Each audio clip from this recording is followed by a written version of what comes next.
forward on it. That's all from me. We've got a bit of time for questions. Thank you so much.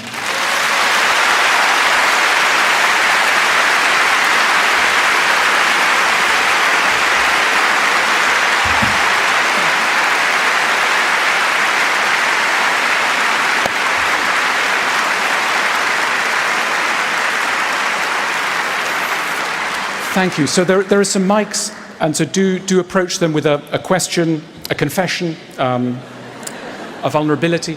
We're among friends. Yes. Brave lady here, number 2. Thank you very much. My question is about the tools that you spoke of. The craziness quotient you talked about that we all should be adopting and acknowledging. Is there a system that you think you could be developing, just like we have for job interviews and those sorts of things, and for quite sophisticated dating sites that aren't just related to how big certain bits are, but about the compatibility? Because as you referenced earlier, time gone by, we had arranged marriages, we had elders. So with the absence of that system, is there a new portal, a new drop-down menu that you have in mind? You know, it's interesting because, in a way, Silicon Valley is very romantic as a kind of institution, and very much believes in helping us to find the right person. And if you look at most of the technological tools that have appeared in the last 15 years, an enormous number are designed to increase our choices and to try and direct us towards this person called the right person. And I try to hint that in a sense that's useful, and in a sense it's unhelpful, because this emphasis on rightness and this notion that just with a superior piece of technology and algorithm, we will get to a person with whom there will be no friction, sets us up rather dangerously for the reality of love, which is that everybody is a different person. We've all come from a womb, let's remember. We've all come from a womb in which we didn't have to speak, in which our needs were met, as it were, just automatically through an umbilical cord. And it takes a good long time, good 50 years or so, before we realize that we have actually left that environment and that no one can fully understand us. That we're, if you're lonely with, say, 40% of your life only, you're doing really well. But I mean, the idea that you're not going to be lonely is very misguided. And therefore, I would be wary of utopian experiments with matching and constant attempts to match. What we really need is, apps and bits of technology that teach us patience, that teach us resourcefulness, inner resourcefulness, that teach us forgiveness, that teach us humor.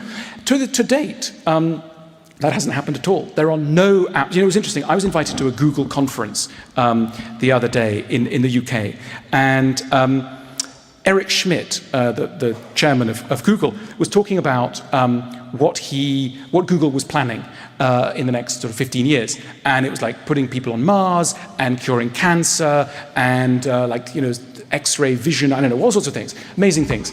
And then somebody in the audience says, Mr. Schmidt, is there anything that you think Google can't do, like things that are beyond technology? And he laughed and he went, well, we're not exactly about to invent an app to teach people to be more forgiving. And he laughed. And anyway, as though, what a mad thing. So then, fortunately, I sidled up to him at the reception afterwards and said, Mr. Schmidt, you're curing cancer, but you think it's impossible to create a piece of technology which will assist us in the task of being more forgiving. I profoundly disagree with you. And anyway, we had a kind of conversation. But I think that, look, to some extent, my book is a piece of technology, very old-fashioned, glued together, doesn't move or sing or light up, but it's essentially a tool, a piece of technology. I wrote a book. I don't like entertainment. I don't like entertaining people for the sake of it. I am a teacher, and I've written this novel. It's not boring, really. Well, nothing happens in it, really. But really, it's following two people in their attempt. They go from being romantics who believe that love is just a feeling, to slowly, they realize they're going to break up, and they're going to create a disaster in their lives unless they learn some lessons of love. And the novel is taking you through that journey. It's an attempt to teach through the medium of a novel. And I think that we need that sort of intervention into our lives. And Anne very kindly mentioned the School of Life, which is opening. The School of Life is dedicated to trying to skill people up in this area. It sounds so unromantic, and I apologize for it sounding so unromantic. If you said, I've just come back from a class in which I've learned how to interpret the moods of my partner, you think, oh my God, that sounds horrible. Really? You went to that? Poor you. And of course, the old thing is when people go, I'm seeing a therapist. And everyone goes, oh no, poor you. The relation, we're seeing a marriage therapist. Oh my God, well, it's clearly about to be over. Whereas, of course, there is no surer sign that a relationship is on safe ground than that a couple has taken the step to try and examine it logically. So, anyway, I'm rambling, but I hope that in some way answers your question. Thank you so much. Other thoughts? I just wanted to know, what are your thoughts on the search for love through things like Tinder? Yes. Okay, let's go back to that. I think that Tinder, again, excites us because it makes the choosing of people. It places the emphasis on the story of love at a very particular moment, which is the moment of choice. And it's not surprising because our culture is so obsessed. Most love stories are not love stories. They're the stories of two people finding each other, overcoming certain obstacles and getting together. It then ends. The story then ends. So I don't really have a problem with Tinder. I'm sure it's fun. The thing is, if you have a bit of a high profile and you're married, sadly, you can't go on Tinder. So I have no idea. I have no idea about Tinder. But that was a joke. That was a joke. Joke. But it places the emphasis in the wrong place, which is it leads to an impatient search. You're throwing a lot of human beings away. Look, I as a secular Jew, I love the Christian idea that once you know about love, you could love anyone. And Christianity really emphasizes this point, like you could love anyone. You could love a leper. You could love someone with leprosy. So imagine Twitter breaks down and goes, actually, stop this choice. We've chosen you a leper. Please love them. We're like, oh no, I don't want to love a leper. I can't swipe. You're trying to swipe and the thing doesn't swipe. You're stuck with the leper, right? Wouldn't necessarily be bad. It would teach us a lot of things. And I think the more you know about love, the less important it is who you're loving. I don't mean that you haven't noticed that you're loving a particular person, but you realize that everyone, and that the act of loving anyone is going to require many of the same resources. And I think that our technological Tinderish age has deeply forgotten that lesson. It is the lesson of art. You know, if you think of what are the novels of Dostoevsky but a constant attempt to take us behind the scenes of people who look pretty disgusting at first swipe. Like, you wouldn't have gone, Raskolnikov, lovely, match. Right? You're a murderer, Napoleonic visionary and egomaniac. You wouldn't have gone on a date, right? But Dostoevsky takes you behind the scenes and goes, behind this profile is a human, and discovers the humanity behind the profile. And I worry that our age is getting ever less adept at that maneuver, but for me, that maneuver is love. Okay, 3.